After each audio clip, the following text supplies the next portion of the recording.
रहीम अस्सलाम वालेकुम नादरीन, आप यूट्यूब चैनल देख रहे हैं। मैं इमरान खान हूँ। नादरीन, इमरान खान साहब की बहनों ने बहुत सख्त बयानात दिए हैं और देखें ये हालात का तकाजा है जो इमरान खान साहब के साथ किया जा रहा है। अदालतें बिल्कुल इंसाफ नहीं दे रही, अदालतों के दरवाजे खटखटा के थक गए हैं। अदालती अहकामात जो है वो कोई अर्दली भी नहीं मानता, अपने जूते की नोक के ऊपर रखते हैं सिपाही अदालत के अहकामात को। तो हालत तो ये है इस वक्त पाकिस्तान में। और जो जजेस लाए गए हैं वो जजेस पहले से ही मुतनाज़ हैं, उनको लाया ही इन कामों के लिए गया है और वो अपने वही काम कर रहे हैं। चाहे सुप्रीम कोर्ट ऑफ पाकिस्तान हो, चाहे इस्लामाबाद हाई कोर्ट हो, चाहे लाहौर हाई कोर्ट हो, पूरे निज़ाम को पाकिस्तान की मिलिट्री एस्टेब्लिशमेंट ने अपनी एजेंसियों के ज़रिए से यरगमाल बनाया हुआ है और कोई भी जज इंसाफ देने की प्रॉपर पोजीशन में नहीं है। अब इसमें जो इमरान खान साहब की बहनों के स्टेटमेंट हैं, लीडरशिप के लिए सिंपल एक पैगाम है इमरान खान साहब की बहनों का। वो कहती हैं जी कि पार्टी ऐसे रिलैक्स है जैसे इमरान खान का इलाज हो गया है, जो इमरान खान का बयानिया का बोझ नहीं उठा सकता वो साइड पे हो जाए। अब अलीमा खानम ने बड़ी सख्त बातें की हैं पाकिस्तान तहरीक इंसाफ के बारे में, और अगर आप ये देखें वो एक बहन है तो वो ये बातें कर सकती हैं। एक पॉलिटिकल लीडर कभी ऐसी बातें नहीं करता। जो पॉलिटिकल लोग होते हैं वो कहीं ना कहीं गुंजाइश बचा कर रखते हैं, लेकिन ये बहनें हैं, इन्हें सियासत से कोई लेना देना नहीं है। ना इन्होंने कल को कोई ओहदेदार बनना है, ना इन्होंने वज़ीर आला ना वज़ीर आज़म, कुछ भी नहीं बनना इन्होंने। तो इसलिए इनकी तवज्जो इस बात पे है कि इनके भाई की जान बचे और इनके भाई का इलाज हो और इनके भाई को रिहाई मिले। अब वो ये कहती हैं कि इमरान खान की सेहत पर हम पीटीआई की तरफ से कुछ होता हुआ नहीं देख रहे। अब हम ये बात करेंगे।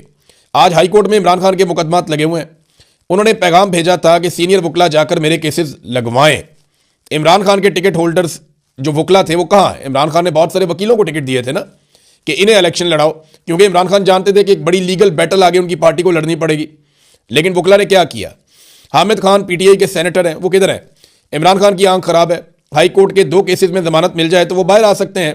हामिद खान, लतीफ़ खोसा, अली जफ़र, बैरिस्टर गौहर, ये लोग सारे किधर हैं? गौहर साहब को वैसे तो सेहत की इतनी फिक्र है, चेयरमैन है, कहाँ है? क्यों नहीं केस के लिए खड़े हुए? अली बुखारी किधर हैं?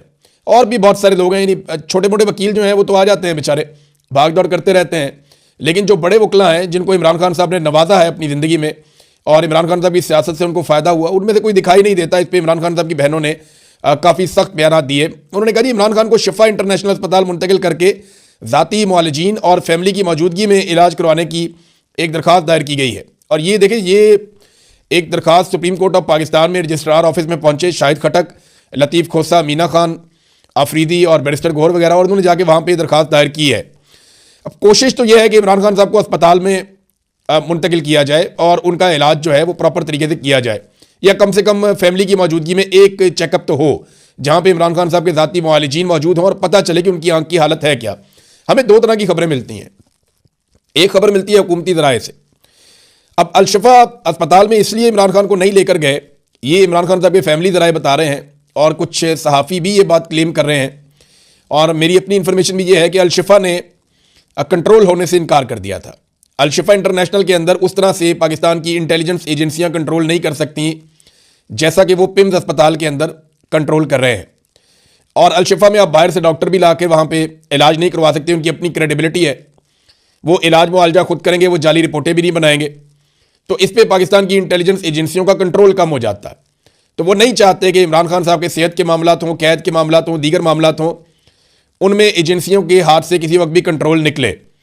तो वो कंट्रोल जो है वो अपने हाथ में रखना चाहते हैं ताकि आसिम मुनीर साहब के जो फैसले हैं उनके मुताबिक मामलात आगे बढ़ाए जा सकें। अब यहाँ पे बैरिस्टर गौहर ने कहा कि गुज़िश्ता साल 17 मरतबा इस्लामाबाद हाई कोर्ट और 14 मरतबा सुप्रीम कोर्ट जा चुके हैं। वैसे ये तो गिन गिन के जाते हैं। यानी मेरे एक दोस्त हैं, सहाफ़ी है, वो मुझे एक दिन कह रहे थे कि ये तो हाज़िरी लगवाने आते हैं। तो उनकी बात यहाँ पर दुरुस्त साबित हो गई। बैरिस्टर गौहर साहब कह रहे हैं कि 17 मरतबा मैं गया हूँ हाई कोर्ट और 14 मरतबा हम गए हैं सुप्रीम कोर्ट। तो इसका मतलब है ये तो गिन गिन कर जाते हैं, और गिन गिन कर वही जाता है जो हाज़िरी लगाता है कि मेरी हाज़िरी पूरी हो गई है। भैया आपको अगर 100 मरतबा या 1000 मरतबा भी जाना पड़े तो आपको जाना पड़ेगा, क्योंकि इमरान खान साहब की ना सिर्फ सेहत का बल्कि उनकी ज़िंदगी का मामला है। और आखिरी मरतबा जब इमरान खान साहब की मुलाकात हुई तो उन्होंने अपनी बहन को कहा था कि ये मुझे कत्ल कर देंगे, ये मुझे मार देंगे। और जो पैगाम उन्होंने भिजवाया वो ये भिजवाया कि मेरे ज़ाती मुआलिजीन से कहो कि वो मेरा इलाज करें और इसके लिए मेरी बहनों को कहो आवाज़ उठाएं, जोर लगाएं। तो जो इमरान खान के बयानिए का बोझ नहीं उठा सकता वो साइड पे हो जाए, ये इमरान खान साहब की बहनों ने कहा। फिर इमरान खान की सेहत के ऊपर हम पीटीआई की तरफ से कुछ भी होता हुआ नहीं देख रहे, और ये बात ठीक है कि पाकिस्तान तहरीक इंसाफ कुछ भी नहीं कर सकी।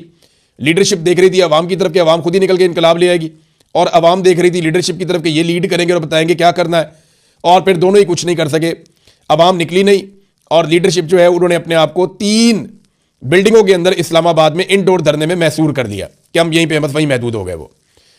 और एक और बात उन्होंने की फैमिली ने, और ये लॉजिकल भी है, कि इमरान खान की सेहत के फैसले करने का मैंडेट पार्टी के पास नहीं है, ये फैमिली और डॉक्टर्स का मैंडेट है। सेहत के मामलों के ऊपर पार्टी फैसले ना करे। हम शिफा इंटरनेशनल इसलिए कह रहे हैं क्योंकि हमें पता चल गया था कि एजेंसी के बंदे डॉक्टर्स के पास पहुंच गए हैं और उन पर दबाव डाल रहे हैं। लेकिन वही बात है जो अलीमा खानम ने कही, जो थोड़ी देर पहले मैंने आपको बताई, कि वो बाकायदा एजेंसियां अपने कंट्रोल में चाहती हैं हर चीज़ को। डॉक्टर उज़मा जो हैं इमरान खान साहब की दूसरी बहन, उन्होंने कहा ये एक आंख का मसला नहीं है इमरान खान का, क्योंकि हमें इसकी वजूहात अभी तक पता नहीं चली, तो दूसरी आंख भी मुतासर हो सकती है। और देखें, मैं पहले आपको ये बात कह चुका हूँ, मेरी यहाँ पे बरतानिया में सीनियर डॉक्टर से बात हुई, उन्होंने बताया कि ये ब्लड की बीमारी है, ये ज़रूरी नहीं है कि एक आंख में रुके, ये दूसरी आंख के अंदर जाकर वहाँ पर भी बीमारी पैदा कर सकती है और दोनों आंखों की बीनाई मुतासर हो सकती है इमरान खान साहब की। तो उन्होंने कहा दूसरी आंख भी मुतासर हो सकती है, हो सकता है वो शुरू भी हो चुकी हो मुतासर होना, हम तक कोई चीज़ नहीं आई, सिर्फ टीवी से 2-4 बातें हमारे तक आती हैं, उसके अलावा हमें कोई चीज़ मालूम नहीं है। आखिरी मुलाकात में इमरान खान ने कहा था कि मैं इतनी मुश्किल जेल काट रहा हूं, लेकिन मेरी पार्टी के सीनियर वकला मेरे केसेस नहीं लगवा रहे। ये वकील जाके बैठ जाए ना हाई कोर्ट में और सुप्रीम कोर्ट में और ये कहें जनाब लगाएं केसेस, रोजाना चीफ जस्टिस की अदालत में जाकर बैठ जाएं और जाकर वहां बोलें, क्या करेगा चीफ जस्टिस? उठा के जेल में डाल देगा, तो क्या फर्क पड़ता है, इतनी दुनिया जेल में आप भी चले जाए। और जब वकीलों को जेलों में डाला जाता है तो दूसरे वकील रिएक्शन देते हैं, अपने आप को इतना हल्का ना समझें। वकला ने बाकायदा कभी इस मामले को उस तरह से लड़ा ही नहीं। अच्छा, सुहेल अफरीदी साहब जो हैं वो गए, इन्होंने कोशिश की इस्लामाबाद हाई कोर्ट में चीफ जस्टिस से बात करने की, सेक्रेटरी से उन्होंने कहा नहीं मैं चीफ जस्टिस से बात करूंगा कोर्ट में। तो ये जनाब कोर्ट के अंदर बैठ गए और जब ये रुस्तम पे गए और उन्होंने चीफ जस्टिस से बात करने की कोशिश की, अस्सलामु अलैकुम कहा, तो रोज़े की हालत में थे। उन्होंने कहा जी मैं रोज़े की हालत में था, मैंने अस्सलामु अलैकुम कहा चीफ जस्टिस को, तो चले वो मेरी बात ना सुनते, मुझे इंसाफ ना देते, लेकिन मेरे सलाम का जवाब तो देते। उन्होंने मेरा सलाम का जवाब भी नहीं दिया और उठकर चले गए।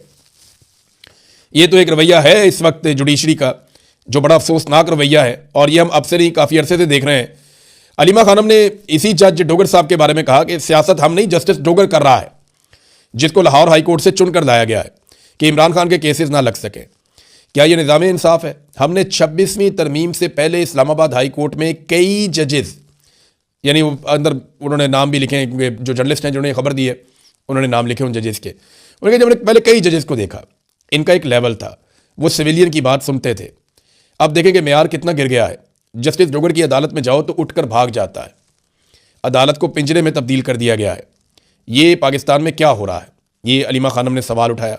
बात उनकी ठीक है, पाकिस्तान में जो हो रहा है वो हम सबको दिखाई भी दे रहा है। सुहेल अफरीदी ने एक पैगाम दिया chief justice of Pakistan justice Yahya Afridi को, और ये उन्होंने पश्तो में पैगाम दिया। अब इसका तर्जुमा मैं आपको पढ़ के सुना देता हूं कि उन्होंने क्या कहा पश्तो में याह्या अफरीदी को। उन्होंने कहा आप भी अफरीदी हैं और मैं भी। मैं अपनी ज़ात के लिए नहीं, 4 करोड़ 50 लाख लोगों के लिए नहीं, बल्कि पूरे 25 करोड़ आवाम के लिए आया हूं, जो देख रहे हैं कि मुल्क में क्या चल रहा है। 90% लोग इमरान खान की सेहत के हवाले से तशवीश और गम गुस्से का इजहार कर रहे हैं। इमरान खान का इलाज अपनी मर्जी के मुताबिक होना उनका आइनी और इंसानी हक है। इनकी बहनें रोज़ आती जाती हैं कि इनकी मौजूदगी में इमरान खान का इलाज हो सके, लेकिन बदकिस्मती से इनको वो हक नहीं मिल रहा। मैं बहैसियत एक अफरीदी और बतौर इस सूबे के वज़ीर आला, जहाँ से आपका भी ताल्लुक़ है, अफरीदी कबीले की रवायात भी हैं कि जब कोई उसके दरवाजे पर आता है तो खाली हाथ जाने नहीं दिया जाता। इसलिए मैं आपके दरवाजे पर आया हूँ और मुझे उम्मीद है कि आप हमें और इमरान खान को इंसाफ देंगे। वज़ीर आला खैबर पख्तूनख्वा। जज्बाती करने की भी कोशिश की कि जनाब आप अफरीदी हैं, चलो पठानों वाली गैरती आप जगा लें, हम आपके दरवाजे पे बार बार इंसाफ के लिए आते हैं, तो आप हमें इंसाफ दें। भाई इंसाफ जो खुद आदमी नाइंसाफ़ी के साथ आया हो, 26वीं आईनी तरमीम के बाद एक जज का हक मार के justice Yahya Afridi chief justice of Pakistan बने, और फिर उनके बनने के बाद उन्होंने एक होम्योपैथिक अदालत में तब्दील कर दिया इस सुप्रीम कोर्ट ऑफ पाकिस्तान को, तो अब वो क्या इंसाफ देंगे? यानी वो खुद कंप्रोमाइज़ होकर आए हुए हैं, ऐसा दिखाई दे रहा है, और एस्टेब्लिशमेंट ही सारी चीज़ों को कंट्रोल कर रही है। बहरहाल सुहेल अफरीदी साहब को अब तो ना सुप्रीम कोर्ट से और ना हाई कोर्ट से इंसाफ मिला है। देखना यह है कि इंसाफ के लिए ये किस नहज तक जाते हैं और कितना जोर लगाते हैं, क्योंकि इंसाफ लेने के लिए वो कह चुके हैं कि घी सीधी उंगली से नहीं निकल रहा, उंगली टेढ़ी करनी पड़ेगी। और साथ में उन्होंने इमरान खान रिहाई अमन फोर्स का ऐलान भी किया था। उसके ऊपर पाकिस्तान तहरीक इंसाफ के अंदर ही बंदे छोड़ दिए गए। तहरीक इंसाफ के अंदर देखें, बहुत सारे लोगों के दिमाग में अब ये सोच पैदा हो चुकी है, जो अली अमीन गंडापुर के दिमाग में सबसे पहले आई थी, कि इमरान खान किसी एहतजाज के नतीजे में नहीं, अवामी दबाव के नतीजे में नहीं, बल्कि किसी डील के नतीजे में बाहर आएगा। ये अली अमीन गंडापुर ने कहा था जून 2024 में। तो इनके दिमाग में तो पहले दिन से था, लेकिन बाकी लोगों को लगता था कि हम एहतजाज करेंगे, जोर लगाएंगे तो इमरान खान साहब के हवाले से दबाव बढ़ेगा, इमरान खान साहब बाहर आ जाएंगे। लेकिन दबाव बढ़ेगा तो उनको छोड़ना पड़ेगा। मैं वजह आपको बताता हूं। मईशत इनसे आज भी कंट्रोल नहीं हो रही, दहशतगर्दी इनसे आज भी कंट्रोल नहीं हो रही, पाकिस्तान लगातार नीचे जा रहा है, सरमायाकारी पाकिस्तान में आ नहीं रही, एक बदएतमादी की फिजा है पाकिस्तान में और इससे मुल्क नहीं चलता होता। यह बदएतमादी इमरान खान साहब को निकालने के बाद शुरू हुई थी और आज के दिन तक जारी है। इसमें इजाफा हो रहा है, कमी नहीं हो रही। हर तरह का जुल्म करके देख लिया, सारे हथकंडे अपना लिए, लेकिन यह पूरा निजाम आसिम मुनीर साहब समेत बंद गली में चला गया है और ये अपने आप को फंसाते चले जा रहे हैं, फंसाते चले जा रहे हैं। इससे निकलने का एक ही रास्ता है कि ये इमरान खान से बात करें और पाकिस्तान में सियासी इस्तेहकाम लेकर आए। उसके लिए पाकिस्तान में एक नया इलेक्शन करवाना पड़ेगा, लेकिन उस तरफ ये जाने के लिए तैयार नहीं है। इन्हें पता है कि जब भी इलेक्शन होगा इमरान खान वापस आ जाएगा। और मिलिट्री एस्टेब्लिशमेंट, ये चंद लोगों की बात कर रहा हूं, उनको खतरा है। इमरान खान ने कोई हर फौजी को सजा थोड़ी दे देनी है। ये तो चंद फौजियों को ऐसा लगता है जिन्होंने इस्तिस्ना लिया हुआ आसिम मुनीर ने या उनके साथ चंद और साथी हैं, उन्हें लगता है कि शायद वो किसी ऐसे नरगे में फंस जाएंगे इमरान खान के आने के बाद जिससे वो नहीं निकल पाएंगे, उन्हें यह लगता है। और इसकी वजह से वो इमरान खान का और इलेक्शन का रास्ता रोकते हैं। तो अब पाकिस्तान तहरीक इंसाफ के अंदर जो है वो एक डिवाइड पैदा हुई है और पूरी कोशिश की जा रही है तहरीक इंसाफ के अंदर से ये आवाज़ उठाने की कि जो इमरान खान की रिहाई के लिए सुहेल अफरीदी ने को फोर्स बनाने की बात की है वो ना बने, किसी भी नाम से ना बने। और अगर वो बन गई और नौजवान इकट्ठे हो गए तो एस्टेब्लिशमेंट के ऊपर फिर एक दबाव आ जाएगा और फिर अगला एक साल भी इसी तरह शदीद तरीन दबाव में गुजरेगा और वो दबाव से निकलते हैं, दोबारा से दबाव आ जाता है। तो इमरान खान को इररेलेवेंट करने में ये मुकम्मल तौर पर नाकाम रहे। अब जनाब दो तरह की खबरें हमारे पास। एक हुकूमत कहती है जी इमरान खान साहब की आंख ठीक हो रही है, जो खबर आती है इमरान खान साहब के जराये से वो ये कहती है कि आंख ठीक नहीं हो रही। इमरान खान साहब की फैमिली कहती है वो बिल्कुल मुतमईन नहीं है। हुकूमत कहती है जी आप इत्मीनान रखें, सब ठीक हो जाएगा। तो इसका पता कैसे चलेगा? ये कंफर्मेशन तो सिर्फ इमरान खान साहब की फैमिली दे सकती है या उनकी पार्टी के लोग अगर इमरान खान साहब को जाकर मिले, वो लोग जिन पे कौम भरोसा भी करती है, तो फिर पता चलेगा ना कि इमरान खान साहब की आंख की हालत है क्या। तो आपको बाहर इंफॉर्मेशन आ जाएगी कि जनाब आंख उनकी ठीक हो रही है या नहीं हो रही, उनकी सेहत के मामला क्या है। तो ये अब छुपाया जा रहा है, मामला सामने नहीं आने दे रहे। शहबाज शरीफ ने नादरीन एक एतराफ़ कर लिया है।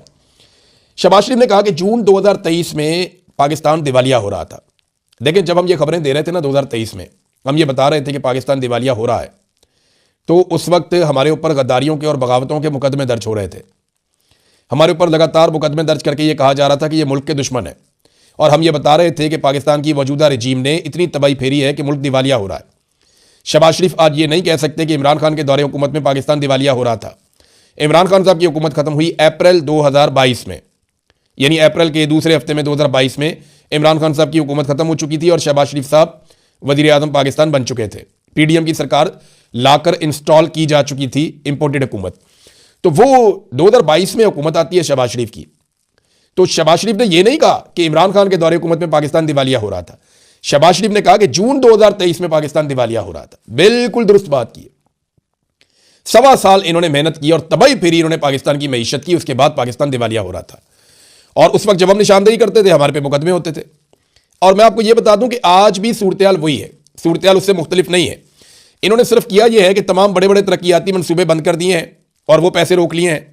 आवाम को मिलने वाली जितनी भी सहूलियात थी या सब्सिडीज थी वो सारी ख़त्म कर दी गई हैं। महंगाई और टैक्सेस जो हैं वो बढ़ा दिए गए हैं। आम पाकिस्तान से जो हर तरह का रिलीफ है वो छीन लिया गया है। बिजली और गैस के होशरुबा बिल्स में इजाफा कर दिया गया है और पेट्रोल पर 100 रुपये तक फी लीटर टैक्स लगा दिया है। अब ये सारा कुछ करके ये बमुश्किल दिवालिया से बचे हुए हैं। ये पब्लिक को रिलीफ नहीं दे सकते। जैसे ये तरक्याती मनसूबों की तरफ जाएंगे या पब्लिक को रिलीफ देने की तरफ जाएंगे, वैसे ये दिवालिया कर जाएंगे। तो मामला यह है कि हर चीज को पाकिस्तान में रोक कर अगर आपने पाकिस्तान को दिवालिया से आर्जी तौर पर इस तरह बचाना था तो फिर आपको हुकूमत में क्यों लाया गया? ये तो फैसला अब आसिम मुनीर और जनरल बाजवा से पूछा जाए कि इन्होंने क्यों किया पाकिस्तान के साथ इतना बड़ा जुल्म कि वो मुल्क जो अच्छा खासा चल रहा था उसको ना सिर्फ दिवालिया के दहाने पे ले गए बल्कि अब पूरे मुल्क को रोक कर कहते हैं जी हमने दिवालिया होने से बचा लिया। और हालात इनके ये हैं कि पाकिस्तान में इन्होंने अगर कंट्रोल किया ना किसी चीज को तो सिर्फ नैरेटिव को कंट्रोल किया, यानी मीडिया को कंट्रोल किया, सोशल मीडिया को कंट्रोल करना, मीडिया को कंट्रोल करना, यही इनकी ख्वाहिश।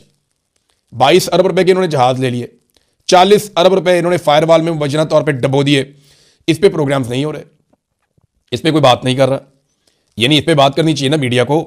4 अरब रुपया अवाम को दिया था, जो जंगज़दा लोग हैं, जो बहुत परेशान हैं। सुहेल अफरीदी ने तो मीडिया ने ज़मीन आसमान के कलाबे में ला दिए थे। यहाँ 22 अरब रुपए के 2 जहाज ले लिए इन्होंने, गल्फ स्ट्रीम के महंगे 3 जहाज, इतने महंगे जहाज इन्होंने ले लिए 2। 40 अरब रुपए की इन्होंने फायरवॉल जो है वो ज़ाया होगी इनकी, अब कहते हैं हम फिर लगाएंगे। और 10 अरब रुपए में इन्होंने PIA भेज दिया 38 जहाज़ों समेत। तो सवाल ये पैदा होता है कि फौजी फाउंडेशन को जहाज बेचा, कोई प्रोग्राम क्यों नहीं करता, कोई बात क्यों नहीं करता इसके ऊपर? क्योंकि मीडिया को इन्होंने कंट्रोल कर दिया पूरे तरीके से।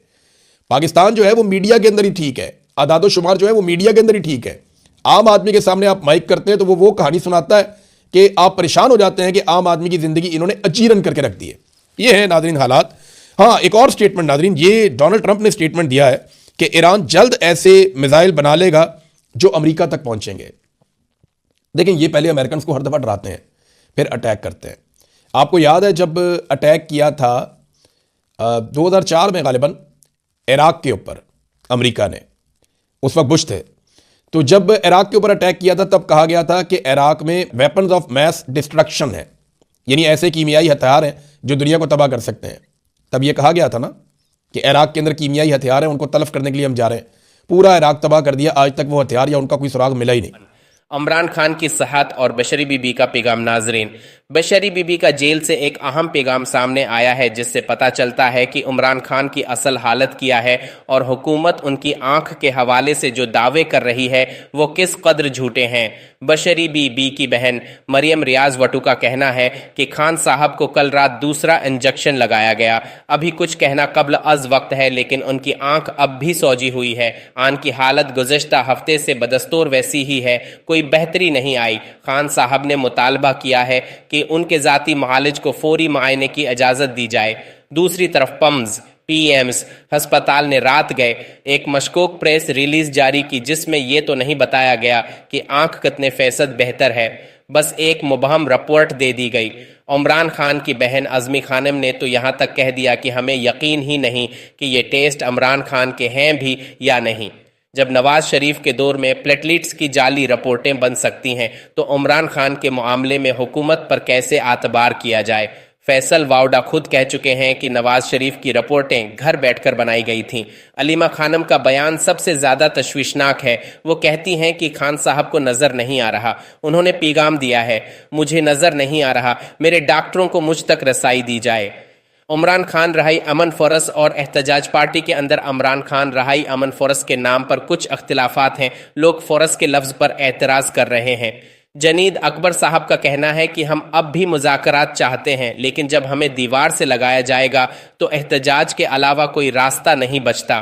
3 दहशत गर्दी और खारजा पॉलिसी का तजादमलक में दहशत गर्दी कंट्रोल नहीं हो रही। भक्कर की दाजल चेक पोस्ट पर खोदक्ष हमला हुआ जिसमें 3 अहलकार शहीद हुए।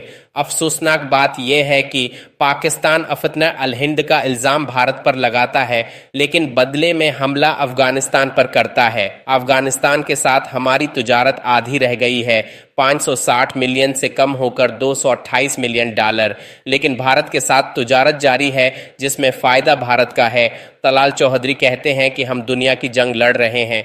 भाई, दुनिया अपनी हिफाजत खुद कर लेगी, आप पाकिस्तान को बचाएं जिसके लिए आपको टैक्स का पैसा मिलता है। 4 आसफ जरदारी की नाराज़गी और सियासी सूरत हाल। आसफ अली जरदारी साहब आजकल इमरान खान पर बहुत गर्म हैं। इसकी वजह फ्रस्ट्रेशन है।